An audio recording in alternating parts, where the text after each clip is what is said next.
अल्हम्दुलिल्लाहि रब्बिल आलमीन वल आक़िबतु लिल मुत्तक़ीन वस्सलातु वस्सलामु अला सय्यिदिल अंबिया वल मुरसलीन। लाखों करोड़ों दुरूद व सलाम नबी पाक सल्लल्लाहु अलैहि वसल्लम की ज़ात पर और आपके आल पर। मोहतरम स्कॉलर्स, उम्मीद करता हूँ आप अल्लाह के फ़ज़ल से खैर वफ़ियत के साथ होंगे। आज कुछ एक चीज़ें हमने आपसे डिस्कस करनी हैं। वो टॉपिक है हमारा आलम इस्लाम के वसाइल व मसाइल।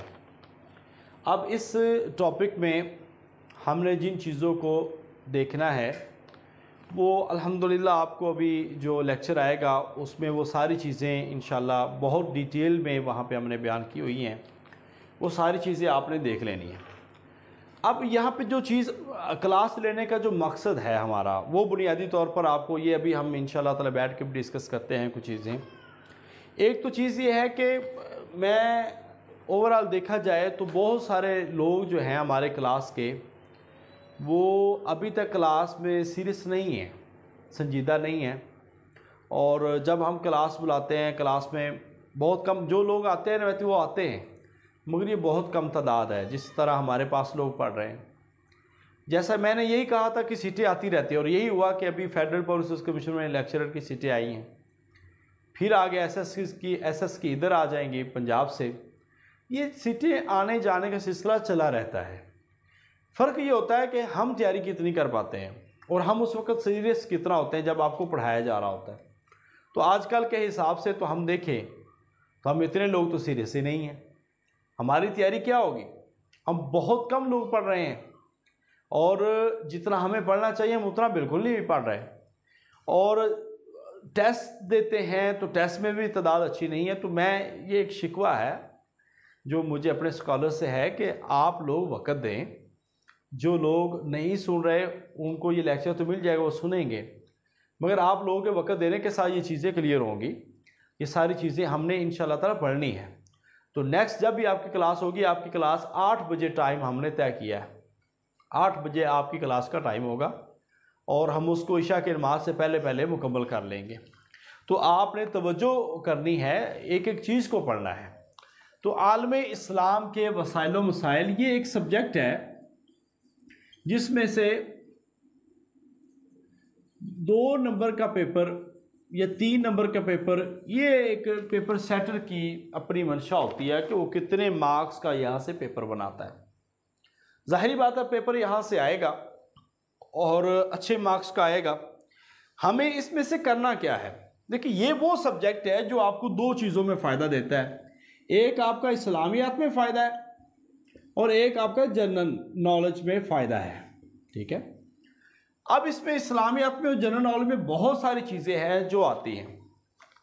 बेसिकली इसका ताल्लुक जो है दुनिया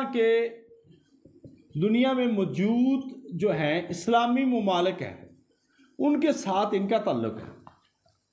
दुनिया के अंदर ईरान है, तुर्कस्तान है, तुर्कमानिस्तान है, ताजिकिस्तान है, उज़्बेकिस्तान है, कतर है, दुबई है, सऊदी अरब है, कुवैत है, बहरीन है, ओमान है। जितनी भी इस्लामी रियासतें हैं उनका ताल्लुक इसके साथ है, और ये उन सारी रियासतों के ताल्लुकात को डिस्कस करता है। अब इसमें कुछ ऐसे सवालात हैं जो बतौर एक स्कॉलर के हमें पता होना ज़रूरी है। जैसा कि मुख्तलिफ इसमें तंजीमों के नाम हैं। ठीक है। आलम इस्लाम के वसाइल व मसाइल में हमारे रिलेशंस हैं। ये एक फॉरेन अफेयर्स का भी सवाल है कि हमारी खारजा पॉलिसी जो है उसके हवाले से मुस्लिम ममालिक के साथ हमारी खारजा पॉलिसी कैसी है। और यही होता है कि जब टेस्ट और इंटरव्यू में होते हैं तो उसमें भी सवालात इसके बारे में किए जाते हैं। तो हमारे जो मुस्लिम कंट्रीज़ के साथ है तजारत के लेन देन के मामलात है वो कैसे हैं इस हवाले से, और किसके साथ हमारे ज़्यादा कौन कौन से मरासम हैं और कितनी कितनी तजारत हमारी है, इसके बारे में थोड़ा हमें जानना ये इस सब्जेक्ट में ज़रूरी है। दूसरी चीज़ इसमें जो याद करने वाली है, वो सिर्फ अभी बता रहा हूँ, बाकी ये सारी चीज़ें मैंने पढ़ाई हुई हैं। वो याद करने वाली हैं ममालिक, दारुल हुकूमत, ठीक है, करेंसी, बड़े शहर। ये 3-4 चीज़ें जो हैं वो आपने याद करनी है। और सबसे ज़्यादा ये 3 चीज़ें हैं, ठीक है। अब इसमें आप देख सकते हैं कि इन 3 चीज़ों में कौन कौन सी चीज़ें आती हैं।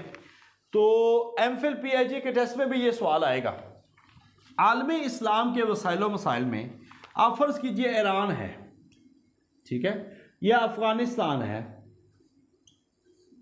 2 मुल्क हैं। अब ये पूछ लिया जाए कि ईरान का दारुल हुकूमत क्या है?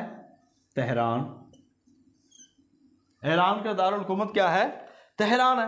अब इस हवाले से हमें कम से कम इन चीज़ों का तसल्ली के साथ पता होना चाहिए कि ईरान का दारुल हुकूमत तेहरान है और ईरान की करेंसी जो है वो रियाल है। यह भी एमफिल पीएचडी के टेस्ट में भी सवाल आएंगे। अफगानिस्तान का दारुल हुकूमत है काबुल और इसकी करेंसी है अफगानी, ठीक है। ऐसे ही आप देख सकते हैं कि इराक है, दारुल हुकूमत बगदाद, करेंसी क्या है? दिनार, इराकी दिनार। और इसके साथ साथ में अभी आपको चंद एक लिख के देता हूं, उसके बाद ये चीजें आपके पास अभी आ जाएंगी। ऐसे ही दीगर मुमालिक जो हैं, मैं यहां पे बोल देता हूं। लीबिया है, त्रिपोली जो है त्राबलिस, इसका कैपिटल है, करेंसी दिनार है। ओमान का जो दारुल हुकूमत है वो मस्कत है और रियाल इसकी करेंसी है। सऊदी अरब, इसका रियाज दारुल हुकूमत है और रियाल इसकी करेंसी है। कतर, दोहा इसका दारुल हुकूमत है और रियाल इसकी करेंसी है। यमन, सनआ इसका दारुल हुकूमत है और रियाल करेंसी है। ऐसे सूडान, खुर्तूम इसका दारुल हुकूमत है और पाउंड इसकी करेंसी है। शाम का दारुल हुकूमत दिमश्क है और इसमें भी पाउंड है। लबनान का दारुल हुकूमत बैरूत है और इसका भी पाउंड है। अरब अमारात, अबू ज़ैबी इसका दारुल हुकूमत है और दिरहम अबू ज़ैबी यानी कि मुत्तहिदा अरब अमारात है। मालदीव, माले दारुल हुकूमत है। बांग्लादेश ढाका और इसकी करेंसी टका। तो ये आपने तुर्की, इसका दारुल हुकूमत अनकरा है और इसकी करेंसी है लीरा, ठीक है। तो ये मुख्तलिफ करेंसियाँ हैं, मुख्तलिफ कैपिटल हैं, इनको आपने ज़हन में रखना है और ये इतनी चीज़ें आप कर लेंगे तो इंशाअल्लाह ताला आपके लिए काफ़ी होगी। दूसरी इसमें से कुछ मुस्लिम ममालिक की पहचान है। मुस्लिम ममालिक में अब ये पूछा जा सकता है कि रकबा के लिहाज से मुसलमानों का सबसे बड़ा मुल्क जो है वो काज़ाकिस्तान। ये मुल्क जो है रकबा के लिहाज से मुस्लिम दुनिया का बड़ा मुल्क है, जो रशिया से आज़ाद होने वाली आज़ाद रियासतें हैं उसमें से। अब आबादी के लिहाज से सबसे बड़ा मुल्क, मुस्लिम मुल्क जो है वो इंडोनेशिया है, आबादी के लिहाज से मुस्लिम ममालिक में। ऐसे ही सबसे लंबा दरिया जो मुस्लिम दुनिया में है वो दरिया नील है, सूडान और मिस्र से बहता हुआ है, ठीक है। और अस्वदान जो है बंद, जो बहुत बड़ा एक बंद है, वो भी इसी पर कायम है। खते इस्तवा पर कौन सा मुल्क है? वो है इंडोनेशिया। दुनिया के अंदर सबसे ज़्यादा तेल पैदा करने वाले भी ओपेक मुमालिक, सऊदी अरब कहा जाता है दुनिया के अंदर सबसे ज़्यादा तेल पैदा करने वाला मुल्क।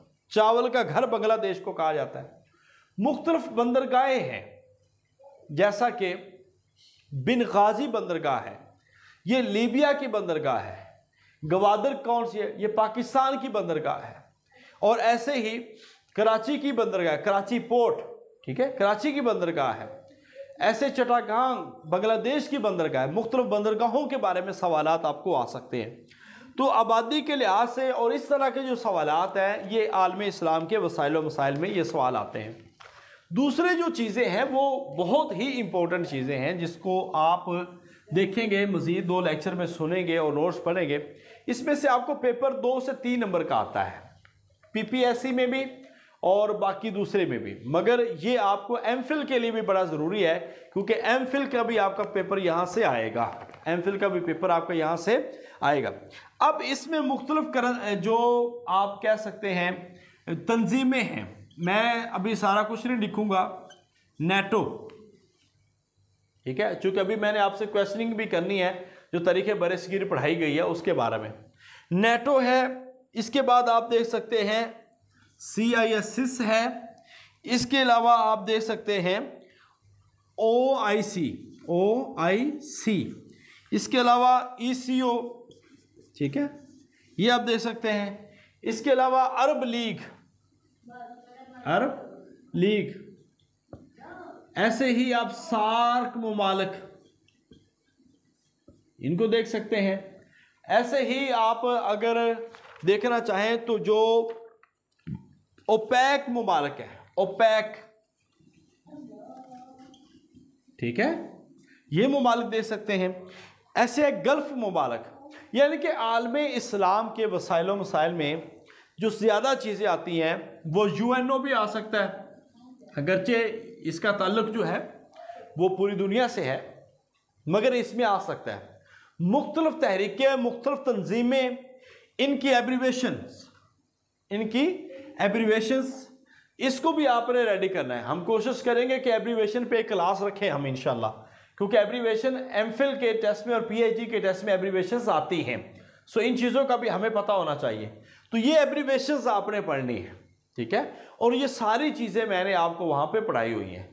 बस ये है कि आलमे इस्लाम के वसाइलों मसाइल में आपने इन चीज़ों को बड़े उम्दा अंदाज में देखना, ताकि इंटरव्यू के वक्त या टेस्ट के वक्त आपको ये चीज़ें भूले ना। अब यहाँ तक जो हमने चीज़ें डिस्कस की हैं, वो पहले हमने हिस्ट्री, बरसगीर की तारीख भी डिस्कस कर ली है, और हमने बनु उमय्या, बनु अब्बास, सल्तनत अंदलुस, सल्तनत उस्मानिया, ये सारा डिस्कस किया है।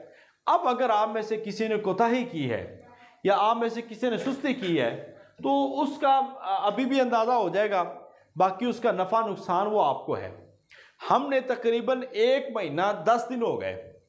मैंने जुलाई में कहा था कि जुलाई में हम पूरा महीना हम तारीख पे लगाएंगे, सीरत तारीख पे, मगर अभी तक आप देख लें कि आज हमने टॉपिक ये कल हमने शुरू करना था, आज किया है, तो ये 2-3 दिन हम आलमे इस्लाम के वसाइलों मसाइल को पढ़ेंगे।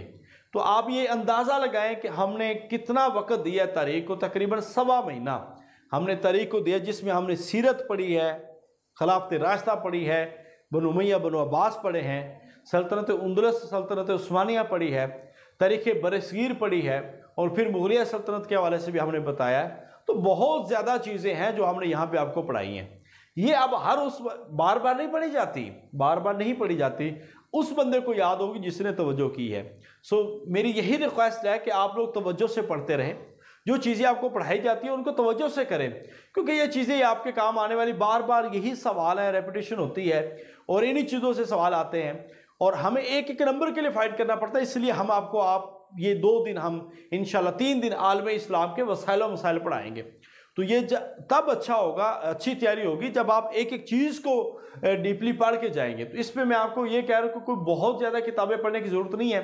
हाँ, इसकी किताबियात को ज़रूर देखें जो मैंने बताई हुई हैं, और इसके साथ साथ इसको देखें जो मुख्तलिफ तंजीमें हैं, फिर एब्रीवेशंस देखें जो आपको मुख्तलिफ टेस्टों में काम आने वाली हैं, और साथ में आप जो कैपिटल है, जो करेंसी है, जो न्यूज़पेपर है, मुल्क का असल नाम है, पुराना नाम है, ये चीज़ें आपको देखने वाली हैं। तो इंशाअल्लाह ताला ये चीज़ें आपके लिए काफ़ी रहेंगी।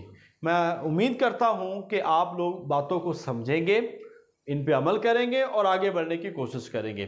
तो अभी हम इंशाअल्लाह ताला एक डिस्कशन करने लगे हैं जिसमें आपसे तारीख़ बरसगीर के हवाले से सवालात होंगे। तो इंशाअल्लाह इस डिस्कशन में आप सब खुशी से शामिल हुआ करें, घबराया ना करें, परेशान ना हुआ करें। किसी को नीचा दिखाना मकसद नहीं है, सिर्फ एक असेसमेंट है। और अफसोस उन तमाम लोगों के लिए जो जिम्मेदारी नहीं निभा रहे, जो रेगुलर वर्क नहीं कर रहे, क्योंकि इस दफ़ा जो हमारा सेशन था मई से पहले शुरू हुए थे, जो वो सारे परसों इंशाअल्लाह ताला इस इतवार को ख़त्म हो जाएंगे। अब इसके बाद एक मई वाला, उसके 2 सब्जेक्ट रह जाएंगे सेशन के, और वो सेशन भी हमारा मई वाला भी मुकम्मल हो जाएगा। अब हमारा एक नया सेशन होगा जो कि अगस्त के आखिर पे शुरू होगा। इंशाअल्लाह हम इसको लेके चलेंगे और बाकी हमारे कुछ और क्लासेस उनको भी लेके चलेंगे। अल्लाह ताला हम सब का हामी नासर हो। अभी आप सब लोग डिस्कशन में शामिल हों, पढ़ते रहें, मजबूत नॉलेज जो है वो हासिल करें और उसको मुख्तलिफ जो कुतुब से है उसको मज़ीद पुख्ता करें, तो फिर इंशाअल्लाह ताला बहुत ज़्यादा फ़ायदा होगा। मैंने फ़ीडबैक भी लिया, उसमें यही बात कही गई, क्लासेस हों, हम क्लासेस भी लेते हैं मगर लोग हाज़िर नहीं होते, और यही देखा कि फ़ीडबैक में भी सिर्फ कुछ 10-12 लोगों ने फ़ीडबैक दिया, टेस्ट भी 10-12 लोग करते हैं, बाकी लोग साइलेंट पार्टनर है हमारे साथ। तो ये एक अच्छा अमल तो नहीं है। हम यहाँ पे एक दूसरे से सीखने सिखाने के लिए इकट्ठे हैं। जितनी मेहनत करेंगे फ़ायदा होगा। हम एक एक बंदे के ऊपर हम काबू नहीं, गिरफ्त नहीं कर सकते। ये चीज़ आप जहन में रख लें, तो इंशाअल्लाह ये आपको फ़ायदा होगा। अगर आप पढ़ते रहे, नहीं पढ़ेंगे तो फिर हर बंदे ने अपना नफ़ा नुकसान अपने हाथ में है। आज किसी ने किसी को नहीं कहना। हम कह सकते हैं, बता सकते हैं, समझा सकते हैं, सुलझा सकते हैं, मगर ज़्यादा कुछ भी नहीं कर सकते इससे। तो आप सबसे दरख्वास्त है कि ज़िम्मेदारी निभाएं। हम बड़े वक्त देते हैं, बड़ी मुशक्क़तों से आपको यहाँ पे पढ़ाते हैं। कोई आसान काम नहीं है कि सारा दिन की अपनी मसरूफियात होती है, फिर रोज़ाना क्लास लेना ये भी एक अलग मसरूफियत होती है। तो कोशिश करें, चीज़ों को समझें, अंडरस्टैंड करें, बुनियादी किताबों को पढ़ें, जो नोट्स दिए जाए उसको पढ़ लिया करें। अल्लाह ताला हम सब का आमीन नासर हो। अस्सलाम वालेकुम रहमतुल्लाहि व बरकातुहू। अभी आप सब डिस्कशन में होंगे।